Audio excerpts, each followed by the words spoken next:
Representative Gluesenkamp Perez for your support for the Secure Rural Schools Act and your support for Skamania County. So over my lifetime living here in Skamania County, I've seen quite a change in our local economy and the effect it has had on the people of Skamania County. We went from a thriving timber economy in the 70s and 80s to a county struggling with loss of jobs, high unemployment, and the negative impact this has had on people's lives in our community. We went from a county government that kept our communities safe and served our people well to a county that is struggling to meet the needs of the people in our communities. And we went from a school system that was well funded and thriving to a school system with large class sizes and struggling to make ends meet. It felt like a dark storm cloud of economic distress descended on Skamania County, and that storm cloud persists to today. SRS is a financial ray of hope for the people of Skamania County. SRS helps fill the gaps between the funding that Skamania County and our schools should be getting from the timber harvest of the Gifford-Pinchot National Forest and what is actually being harvested.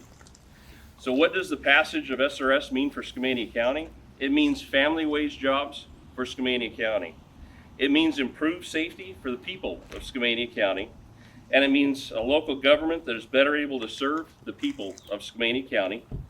And it means greater opportunities through education for our greatest treasure, our kids and our grandkids here in Skamania County. I want to again thank Representative Gluesenkamp Perez for your support for SRS and your support for Skamania County. And now I turn it over to the Congresswoman. Thank you. Thank you so much, Commissioner.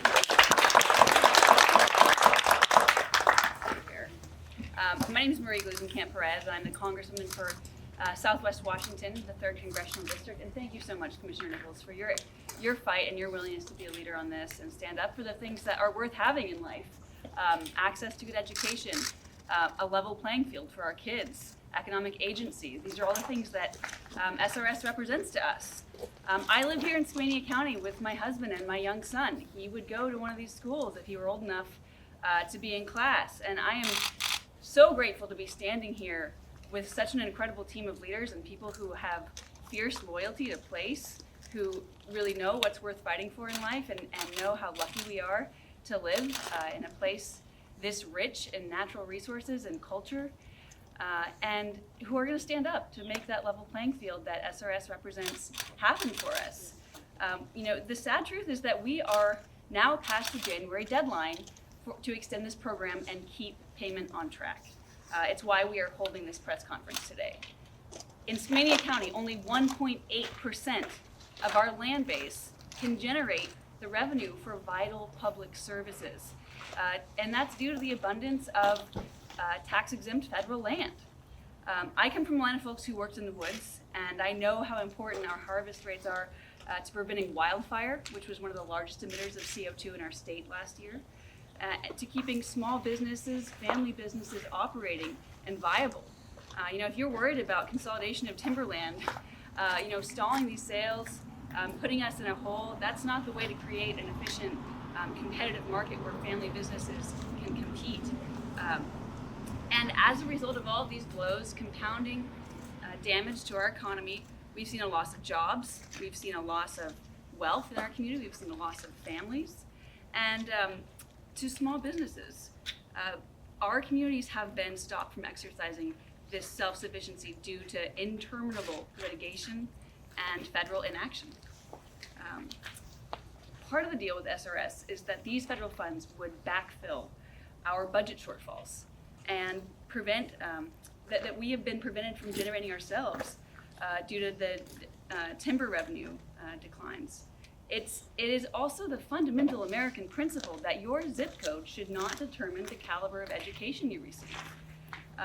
And help folks who choose to stay and fight and be loyal and get buried on the same land they were born on. Our rural schools and counties have already faced decades of painful cuts to our basics, consolidating schools and considering a 4-day school week. And this is even with SRS funding and a dedication to fiscal responsibility. Failing to reauthorize this SRS funding would devastate our schools, our jobs, their trades programs in these high schools, which are often the first thing to get cut.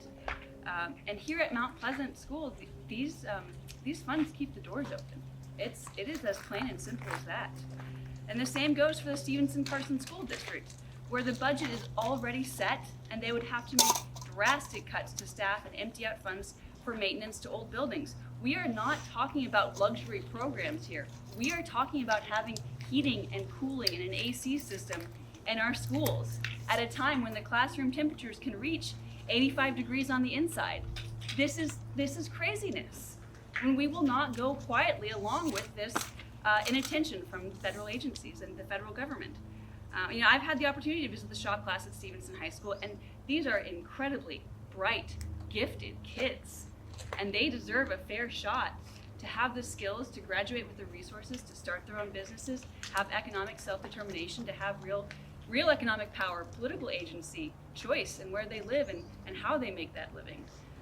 Not to mention programs like WSU's Extension's Forest Youth Success, which give kids the opportunity to build the skills and nurture the gifts that they were born with.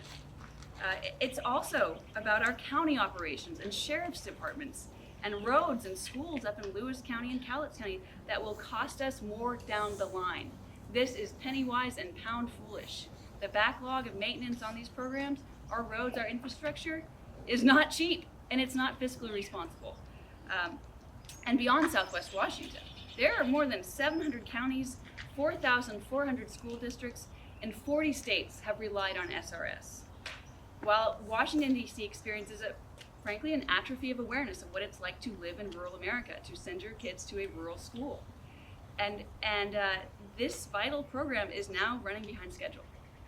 These are the schools that my son would go to, as I mentioned. I've repeatedly pressed leadership to bring this vote to the House floor. And we recently introduced bipartisan legislation with colleagues, I respect and know and who are eager partners in this fight with me to retroactively provide this funding authorization. This has historically been a bipartisan common sense bill. So we're working to build support, and part of that is being here today and ensuring that federal electeds are hearing the local voices of the communities who are most closely impacted by this. Last year, this program cost about $253 million. I think Congress could find that sort of money at the same time we're spending hundreds of millions of dollars a year on literally empty office buildings of federal agencies. I refuse to let federal inaction undermine the opportunities our kids have. So I'll keep fighting for this in DC, and I'm incredibly grateful to all the folks up here and all of you for being partners in this work. And so with that, I'll conclude my remarks and introduce Liz Wilbur, who's a school board member here at the Mount Pleasant School District. And Liz, thank you so much for hosting us today.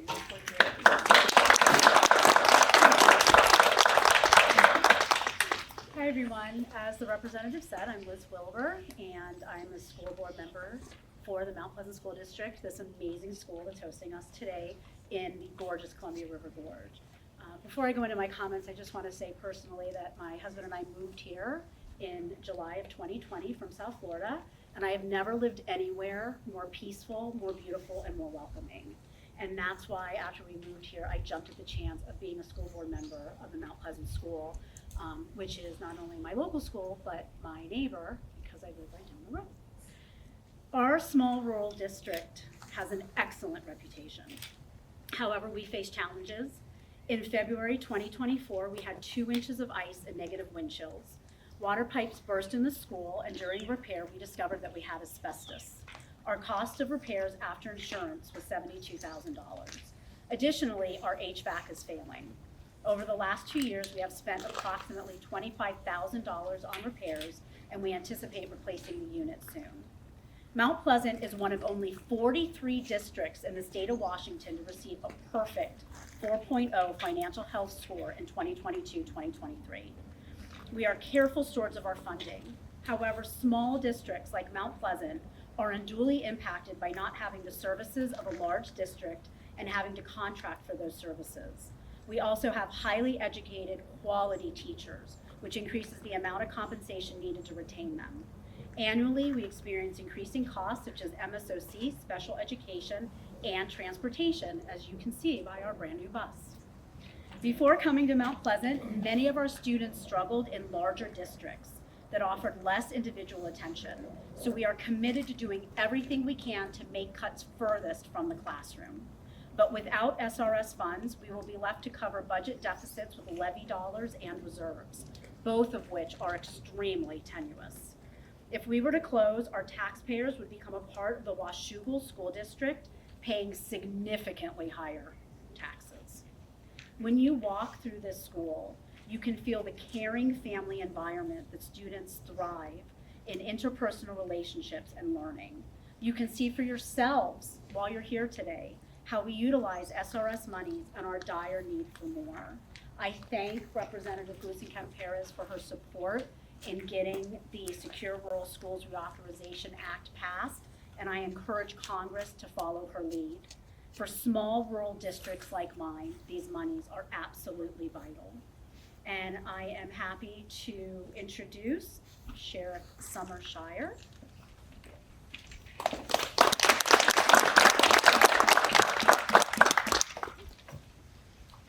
Good morning, Summer Shire, Skamania County Sheriff. 23 years ago, on January 28, 2002, I was hired as a Skamania County deputy. During that year, I continually heard about potential layoffs, including my own position, if SRS funds were not reappropriated, as they were sunsetting. I had no idea what the term sunsetting or SRS funds meant, but I knew I was terrified to lose my new job. I was no stranger to the decimation of the timber industry, as I was born and raised in a small logging town ripped to shreds by the economic disaster known as the spotted owl propaganda. Although my small hometown was able to recover over time, Skamania County has not. Unlike my hometown of Eatonville, Skamania County is held hostage by a federal stranglehold known as the United States Forest Service.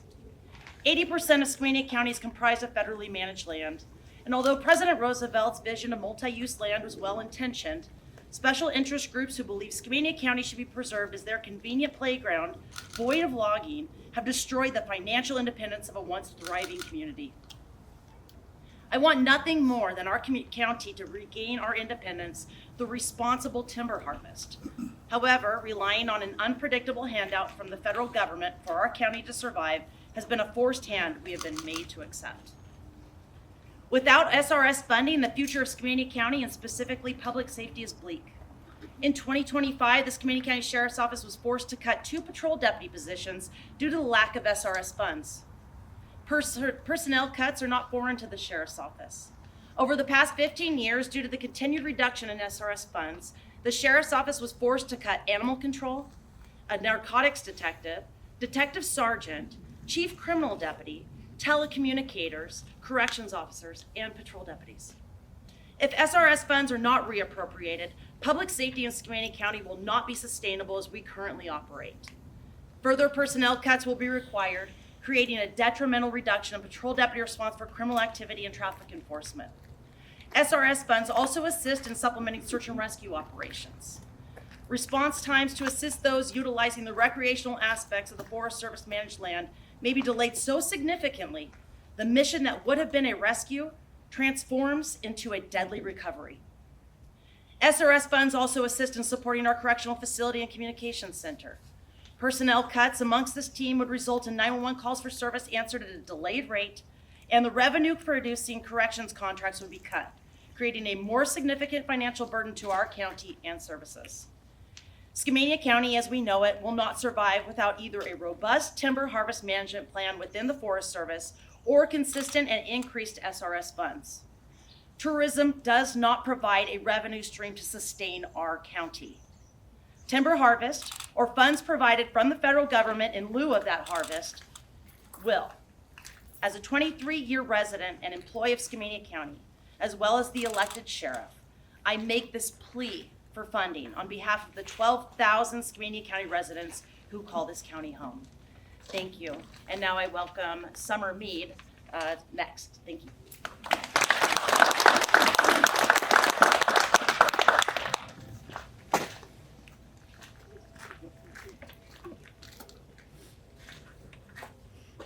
My name is Summer Mead. I am the Youth and Family Program Coordinator for Washington State University Extension here in Skamania County. I regularly tell people that I have the best job in the world. I get to work with kids and their families. I get to help them build skills chase their interests, and learn new things that will help them become productive members of our community and our society. One of the programs that I oversee is Forest Youth Success, which is a workforce development program for our local teens. Our goals with FYS are ambitious and multifaceted. We provide basic job skills in a paid work setting while we help our youth participants to develop and enhance their life skills, and that increases their long-term employability, to learn the importance of environmental stewardship as well as the fundamentals of forest ecology and management through real-world opportunities. They develop a sense of responsibility for themselves, the forest, and their communities, and they create an environment that prioritizes learning and working together safely. This beloved and award-winning program is the product of a partnership between WSU Extension Skamania County, the Stevenson-Carson School District, and the United States Forest Service. Over the last 23 years, we have served nearly 1,000 youth, many of whom have gone on to pursue careers in fields like forestry and natural resource management. Through the project work that these teens are able to complete every summer, we typically provide around $100,000 in direct work value to our agencies that we partner with and make improvements to hundreds of acres of local land. We are able to offer this annual program due to Secure Rural School funds and the support we have from our dedicated community partners at the Skamania County Board of Commissioners, the Stevenson-Carson School District, and a variety of agencies like the organization like the Forest Service. Both myself and our local extension director, Hannah Browse, are happy to share more information about these deep program impacts and answer further questions. Thank you. And next, Tanis.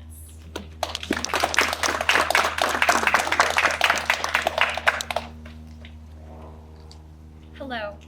Today I'm proud to stand before you not just as an advocate for education, but as a champion for something truly special, Mount Pleasant School. My name is Tanis Morris, and I've sat on the Mount Pleasant Board of Directors for over a decade. Mount Pleasant, like other small rural schools, offers a unique and enriching educational experience to our students. With small class sizes, students receive personalized attention, fostering a deeper learning and stronger relationships with teachers. This creates a tight-knit, supportive community where families, educators, and students work closely together. We additionally integrate hands-on, place-based learning using the natural environment as a classroom, which enhances engagement and practical understanding. Finally, attending a small rural school like Mount Pleasant instills strong values of responsibility, collaboration, and resilience, preparing students not just academically, but for life in a close community and beyond. Our success is tied directly to the SRS funds that support our school. These funds are not a luxury, they're a necessity. As we strive as board members to keep our school fiscally sound, give the students and teachers the resources they need, and stay compliant with the myriad and ever-changing requirements from the state, we depend upon this essential funding. Without it, Mount Pleasant faces cuts to programs, staffing, and even the long-term sustainability of the school itself. I'm proud of our school. I'm proud of how we serve our students and community, and I'm proud to offer families such a rare and special educational experience for their children. I urge lawmakers and decision makers to continue supporting the Secure Rural Schools Act, because when we fund rural schools, we don't just preserve history, we build a stronger future. Thank you. And now, the podium is collapsing. We need some funding up in here. Now I'm proud to introduce Tom Lannon, our former Skamania County Commissioner. Good morning. Marie, thank you very much for convening this austere group. My name is Tom Lannon. I'm a two-term Skamania County Commissioner, recently retired. When I came into office, one of our predecessors had always talked about how Skamania County only had 1.8% of its land taxable for the support of school functions and all of the other county functions. And as I listened to that, I thought, what does that really mean? Well, it means that back in 1990, we averaged about 364 million board feet off of the Gifford-Pinchot Forest every year. And that delivered to the county and the schools about $10 million a year. That's equivalent to 22 million in today's market. That's greater than our county's entire budget. And so I wanted to find out how this all happened, and being a visual kind of guy, I came up with what we call the Skamania stick. So the red represents 800,000 acres of forest land that is not harvested, and pardon me, I've got a hitch in my kitty up here. Whoa, I'm gonna go over here. Excuse me. But anyway, the red represents those 800,000 acres. They used to deliver those funds. Today, they deliver nothing. The next one is private timber. That's the big boys, Weyerhaeuser and others. They have about 10,000 acres, and they pay a 4% tax on timber sales, relatively small amount. Then we have 8% of the county, about 8,000 acres, that is DNR, timber forest trust lands. Those deliver about 2 million a year, and right now they're under threat by people who feel they should all become legacy forests. And the last part is that 1.8%. And that's how Skamania County got the short end of the stick, for those of you who remember that. Anyway, I encourage you to support these folks and their efforts, and I will introduce Ingrid Kovit, who is the superintendent of the Skamania County School District. Thank you.